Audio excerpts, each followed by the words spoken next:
Welcome to the Wisdom Window on Strong Island Radio. The Wisdom Window is your portal to timeless knowledge and understanding. Join us each episode as Maddi and Marianne Franzese examine ancient and current wisdom traditions and apply these teachings to today's unique challenges. So let's get started and welcome your hosts, Maddi and Marianne. Hello and welcome to the Wisdom Window. I am Maddi. I'm here with my co-host, Marianne Franzese. Hi, Mare. Hi, Maddi. And our very special guest today, Kay Olan. Kay is a Mohawk Wolf Clan storyteller and Wisdonkeeper, and she is joining us today to talk about the wisdom of stories. And Marianne and I have often said before on this program and to each other that one of the problems in our culture is we just don't seem to have enough stories of meaning to share with children, with adults, with everybody. And so, Kay, we are very happy to have you here today. Thank you so much for joining us. Thank you so much for inviting me.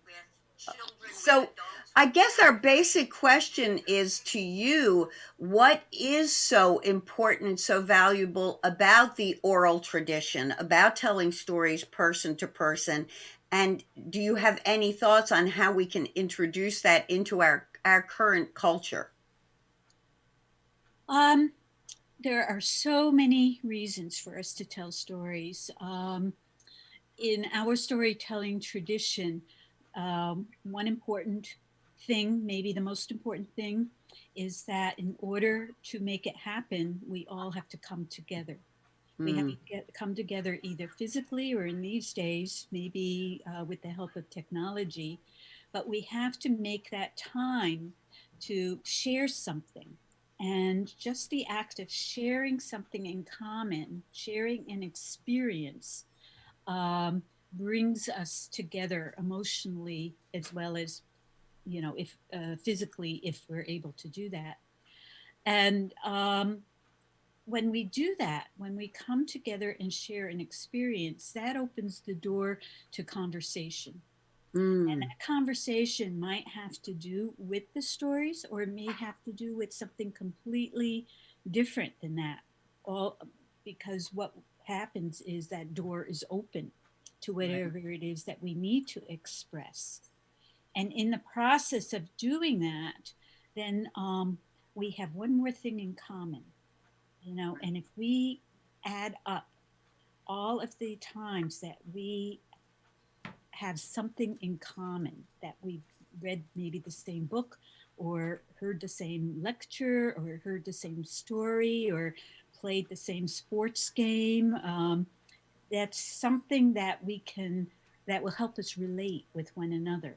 And so it opens the door to discussion. And that reminds me of how many years ago, when I was an elementary school teacher, I gave a presentation at a conference about Native storytelling. And afterwards, 2 years afterwards, I ran into one of the people that had attended that workshop. And she told me that what happened that day at the workshop came in handy for her in her classroom, because a student had come into her class that day, and you could tell that he was very, very upset about something. So much so that he wouldn't communicate with anybody. He wouldn't talk to anybody. He wouldn't make eye contact. He wouldn't participate in class. He wasn't functioning. And she didn't know what the problem was. She didn't know if there was a problem on the school bus or in the classroom or at home, or if he wasn't feeling well. She just couldn't get him to talk about anything. And so she tried everything in her teacher's bag of tricks to bring him out, and nothing worked. So she gave her class an assignment, and then she went and she sat next to him, and she told him a story, one of the stories that I had shared at that workshop. And at the end of the story, there's a humorous ending, and he just started to laugh. and she laughed, and they laughed together. And then he picked up his pencil and he started to do his classwork. Well, I don't know if she ever found out what the problem was. I don't know if the story had anything to do with his problem. I doubt it. But it gave him a chance to separate himself from that problem for a little while, to stand back and get on with his life. And then hopefully he was able to deal with that problem at another point. But that hearing that story, being in a different time and different state of mind for that short period of time, and in this case, being able to laugh, gave him what he needed to be able to put that problem aside for a little while so he could deal with it later. And that makes me think about why people used to like going to the movies. In a while, to escape for a little while. It doesn't solve all your problems, but it helps you reduce the tension and the stress in your life for a little while. Maybe think about somebody else's problem, or maybe laugh or cry, or maybe it just gives you enough space from the problem that you can see the forest, instead of the trees. And that's one of the things that storytelling does. Some people do it by reading a book. Some people do it by visiting, which we haven't been able to do in a while. Right. Storytelling helps with that. Storytelling also, I think, is a bridge builder because, again, we've created a little patch of common ground when we hear the same story together.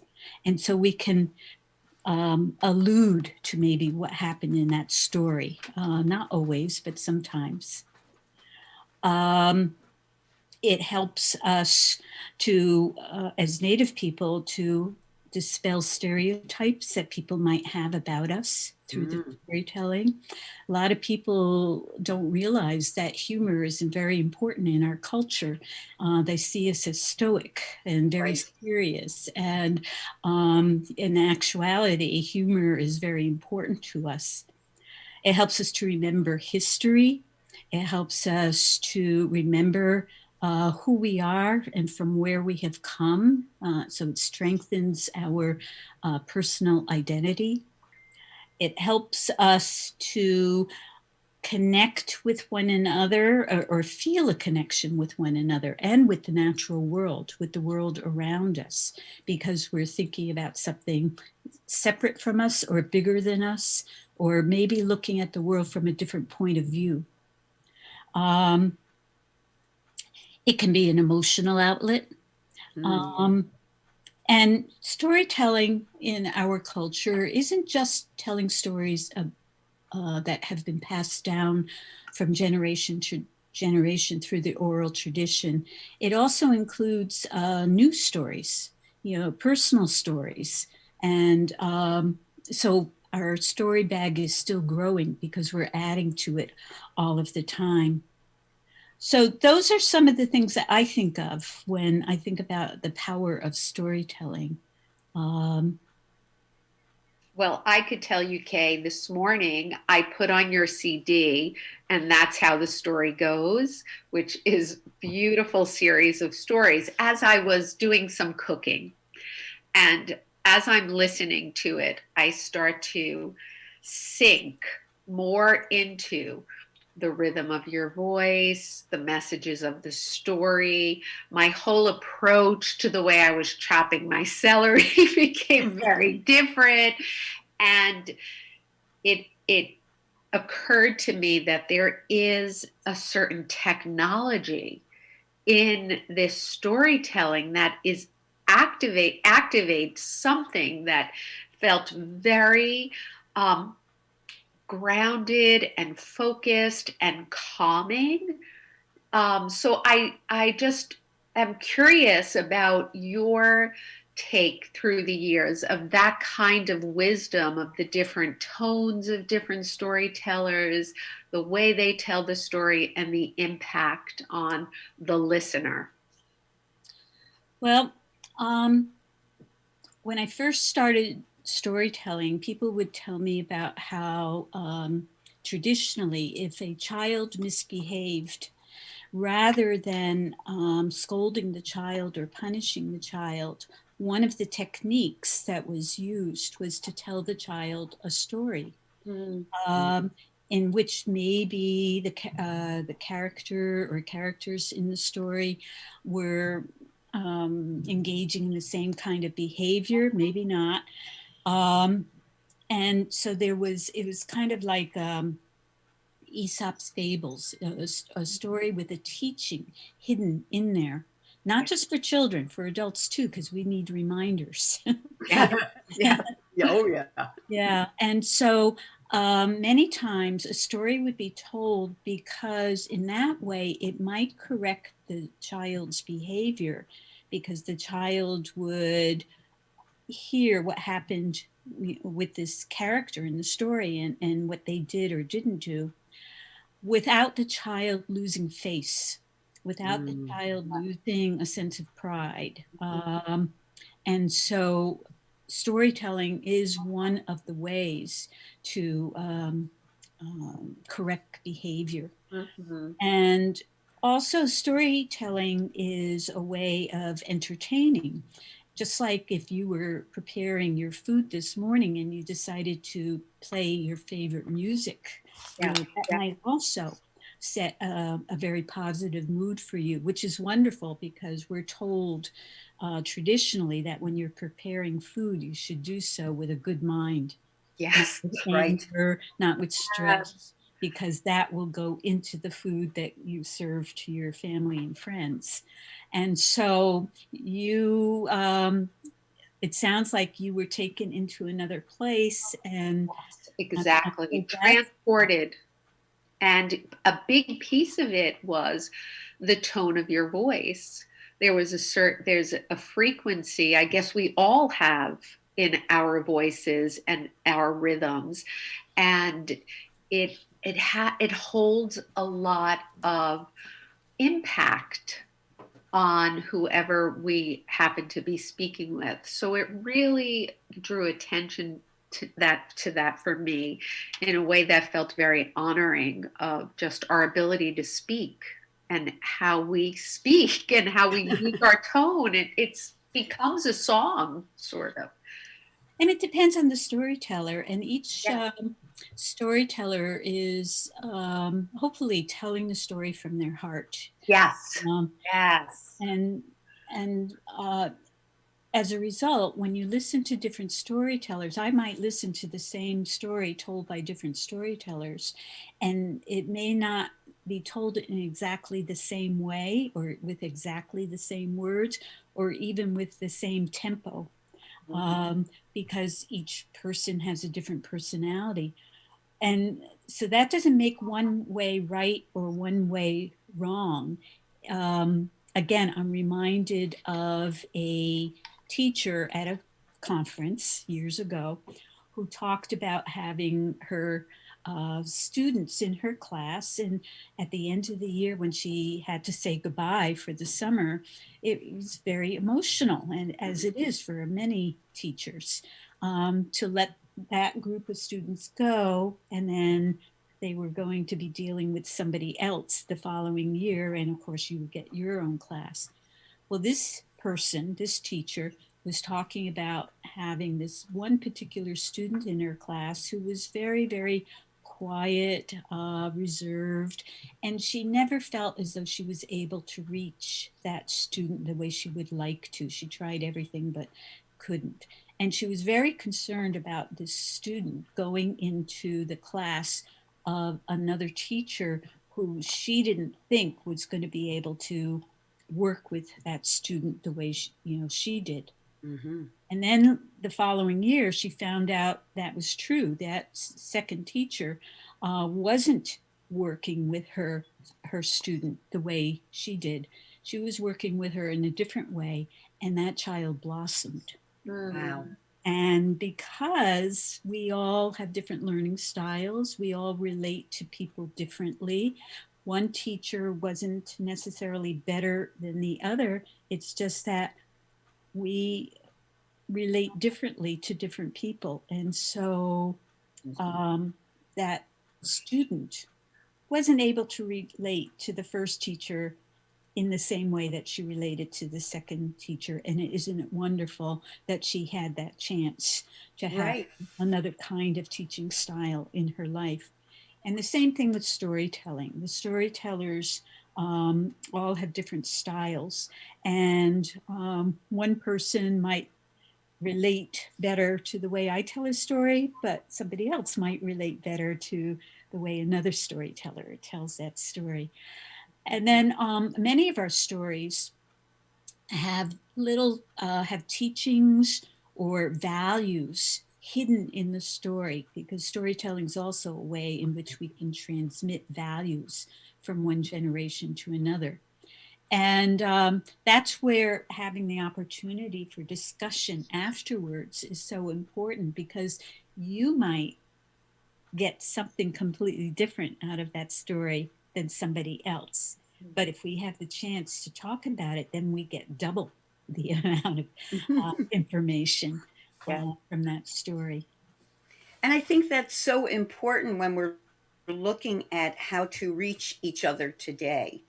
You know, the whole, and we're looking at totally revamping our education system.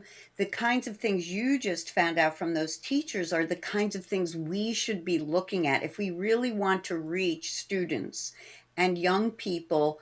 We have to have that awareness that some kids are reachable in one way and some in another way, and we have to start recognizing all these different intelligences, all these different personalities, and we have to bring that awareness into the classroom so that we're developing children who have enough self-confidence to think for themselves and to trust their own creativity. And if we can be humble enough, like you are, Kay, like the tradition of storytelling among your people is, then we adults can really bring that to our kids. I found it interesting, Marianne, that you use the word technology. I was just listening to yesterday this whole discussion on how we're talking about introducing chip technology into people who seem to be angry and hateful all the time. Brain chips in your head that, oh, well, we can do that for people who have lost an arm, which is great. You know, I mean, if you've lost an arm and we can put a chip in and your artificial arm functions like your regular arm, not so bad. But to think about it as a way of correcting behavior we don't want in humans, you know, to think it's like the Borg in Star Trek, you know, we're going to implant a chip. And when you talk about the technology of storytelling, we already have that in us. We do. I agree. So if we were to say, let's look at what happens when we're storytelling, we just start with the young ones, and like you were saying, Kay, we transmit these values through the stories and then the discussions that happen afterwards, rather than thinking about, let's do it the easy way. Let's put a chip in somebody's brain so that we can control them. We who is controlling everybody, you know? So now we're talking about putting not a chip, but a kernel of knowledge in each other's experiences. Right. I love that. More organic. Planting a kernel of thought or idea or knowledge or experience. And that's what we do every time we take the time to have discussion. And when I do presentations, when I used to do presentations, no matter what the presentation was, I would usually say, if you take the stories that I shared with you today and you retell those stories, then those stories will live on. That's which is wonderful. But don't just tell the stories that I share with you. Tell your own stories as well. Tell your stories about what you've seen, what you've heard, what you've learned, what you've experienced, what you've dreamt about, what you've hoped for. because when we take the time to do that, whatever the story is, then we find out that we have more in common than we have differences.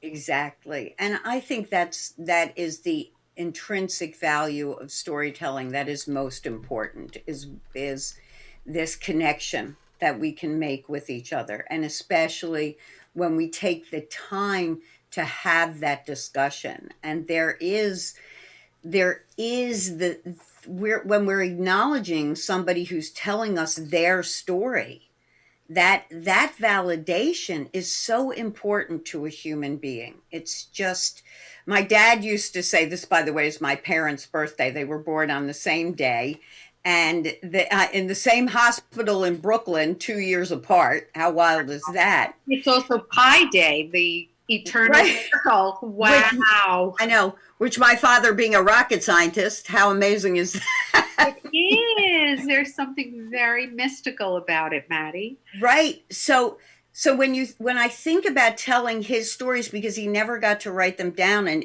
my sisters and brother and I are like repeating them over, they're such valuable stories for younger people to understand, not just from an historical point of view, but from the stories that it tells about becoming a scientist. We're also into science lately. My dad said one of the most important things I think children need to hear is that 80% of science is failure. And we're busy like kind of coming down on them or expecting them to get a B or an A in science. It's also not for everybody. My mother was an artist, and he used to say that the same brain that she uses to create her pictures, he uses to create an airplane. So storytelling, to me, kind of helps us connect to that creative brain. We're not looking at much as I love movies, and I think there's great value in storytelling through movies, like you mentioned earlier. But when you're listening to somebody tell a story, it's your imagination filling in the pictures of what's going on there. So I think that exercise in imagination is also very important for all of us in this age of technology, of constantly looking at images flashing over a screen, at warp speed. Not even the speed at which we tell a story is also important. The fact that it's a slowing down and a coming together. One of the first times I ever was asked to tell stories to an audience was a long time ago, and I was very nervous about it. And then I was even more nervous because as people came into the room where I was going to present, I saw an elderly Oneida gentleman come in the room and sit in the back. And I thought, oh, okay, now I'm going to find out if I should be doing this or not. So I did what I did. And when I was finished, people left the room. They had nice things to say, and they left the room. And this gentleman stayed. And when everybody was gone, he came and sat down next to me. And he said, when I was a young boy, I remember my mother inviting all of her female friends over to the house. And I can't remember now if it was for a husking bee or a quilting bee, but it was something like, it was a work session. And he said, as they all worked, and he was little at that time, he said he would be sitting in the corner and just listening, because they would take turns telling stories. Mm. And he said he heard hundreds of stories. And he said he didn't know why he didn't tell his children those stories, and now he's forgotten them.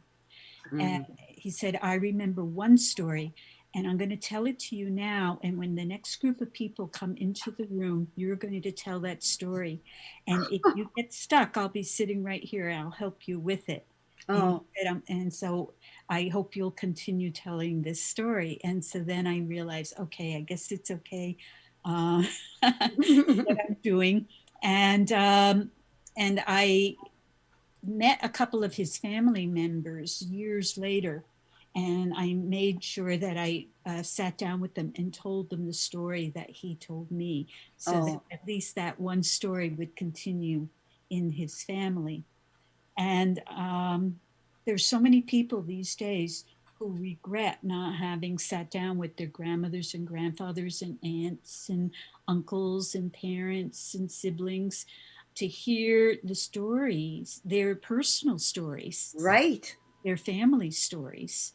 And Um, also, it reminds me, Kay, that in a way, the role of the storyteller, it is a very sacred role because you now have this responsibility of passing on the legacy of a culture of particular families, and it's such a beautiful moment of initiation for you to be telling your first stories, and then you're given a story to immediately tell right there, but having the help of the elder, it is just a beautiful process. And I'm thinking about, like, every family, I think, does have a chosen storyteller, someone who can tell a story more easily or collects the stories or remembers them. And maybe we need to just honor that a little bit more. um, Number of years ago, I was at the Strawberry Festival at Ganajohalege, a Mohawk community in central New York. And at the festival, there was one vendor named Bill Loran from Akwesasne who asked me to come and sit next to him because he wanted to tell me a story. He said, I haven't heard anybody else tell this story. And he said, I'm going to tell you because I want you to tell other people the story so it's not forgotten. So would you like to hear that one? Yes, we Yes, would we will love love to. it. So this is the story that he told me. He said, long ago, there was a meadow, and in the middle of that meadow was one tree. And it was very tall, it was very lovely, it was beautiful. And at the other end of the meadow, there was a vine, and that vine noticed that there was this one tree out in the middle of the meadow. And that vine decided that day, that very day, that it was going to work its hardest to soak up sunshine and nutrients and water so it could grow long enough to make its way out to that tree in the middle of the meadow so it could talk to the tree. And so that's what the vine did. It worked really hard to soak up nutrients and sunshine and warmth and water. And it just got longer and longer each day until it was able to make its way over to that tree. And when that vine got there, it spoke to the tree and said, oh, you are so tall. You are so good looking. You look so powerful.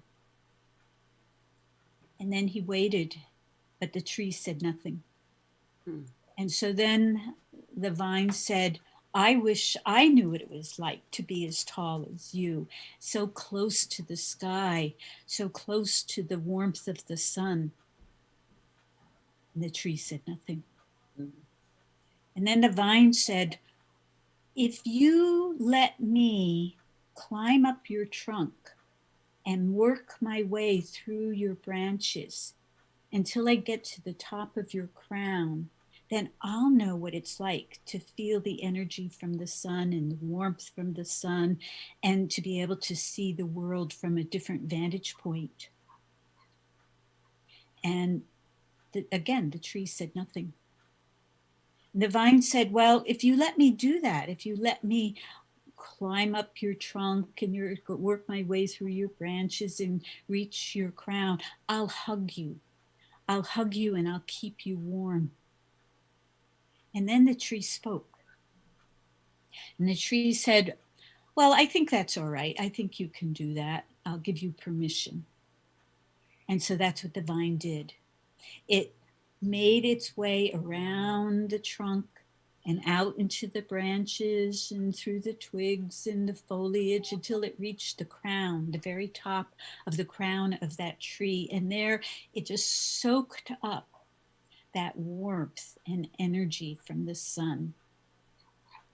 And that vine, it grew stronger and stronger and bigger and bigger and thicker and thicker. And as it did so, it hugged that tree tighter and tighter and tighter. And then Bill stopped. And I waited for him to continue. And when I couldn't stand it any longer, I asked him, what happened? What happened to the tree? Did the vine strangle it? Did it kill the tree? Did the tree survive? And Bill smiled and he said, yes, the tree survived because it had a strong root system. It was able to withstand the pressures from that vine. It was able to break that vine. He said, that's our children. We have the responsibility as parents and grandparents and aunties and uncles and friends and neighbors to give our children a strong root system so that they can grow strong and confident and be able to withstand the pressures from the outside world so they can survive. And we need to do that by sharing our stories, our songs, our love, our encouragement, our hugs, our smiles, and our experiences with them. And that's how that story goes. Oh, that is inspiration for the week. That really is. That really is. So, listeners, we're going to leave you with the idea of maybe retelling that story if you've got children and exploring what that might mean, as well as if you have no children, maybe this is a good week before we see Kay again to come up with stories from your own family. And not forget those beautiful stories that have happened and those wonderful, sad and funny experiences that allow us to connect through our humanity, through our mutual experiences of humanity. So I want to thank you, Kay, so much for being with us. And we're so glad you're coming back with us next week, next Sunday. Yay, to continue on. And Mare, of course, you know I love you. Yes. So Oh my God. I'm really happy we Today got was so special. It really was. It really was, Kay. I can't thank you enough. And as always, thank you to our producer, the amazing Bobby Lacera, and everybody here at Strong Island Entertainment. Listen in. And Kay, next week, please come with information on how people can order your CDs. Even if you decide they should order them through me or Marianne, that's great too, whatever way. For those of you who want to submit a story, go to Maddi, Maddi at womensoneness.com, Women's Oneness, all one word. And also, if you need any information, you have questions for Kay for next week, you have questions for us, that's the place to enter it. Maddi at womensoneness.com. Maddi, Maddi. You put that E in there, it won't get to me. So thank you again, everybody, for listening also. Thank you so much for your support. And we'll see you next Sunday. Take care, everyone. Thank you.